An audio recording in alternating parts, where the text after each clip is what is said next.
Et tu dis qu'à 28 ans, c'est le jour de ton anniversaire, en fait, de tes 28 ans.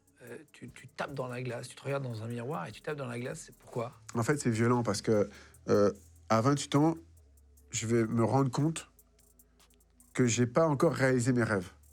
Je me regarde, et c'était une période où je voulais pas trop me regarder dans la glace. Et là, il y a de la buée, et je me regarde dans la glace, et je vois quelqu'un de fermé, qui n'a pas réalisé ses rêves. J'ai pas terminé mon livre, parce que je l'ai mis de côté. Au début, j'ai pris peur quand j'ai vu tout ce qui venait. Ça m'a fait peur, et je l'ai mis de côté. Donc, je vais taper un grand coup de poing dans la glace, et en fait, c'est une métaphore, mais c'est un peu comme si les 1000 morceaux de la glace qui vont tomber par terre, c'était 1000 morceaux de moi que j'avais explosé, et donc il va falloir tout reconstruire. Et donc, ce moment-là, ça marque en fait le début d'une renaissance pour moi. Parce qu'à partir de ce moment-là, je vais me bouger beaucoup plus, encore plus qu'avant. Et je vais vraiment me dire, il faut que tu fasses quelque chose, tu peux faire quelque chose en fait. C'est pour ça que, par exemple, mon livre, la couverture, c'est un phénix. Moi, je crois beaucoup en la mythologie du phénix, le fait de pouvoir renaître de ses cendres. Ce qui ne te tue pas te rend plus fort.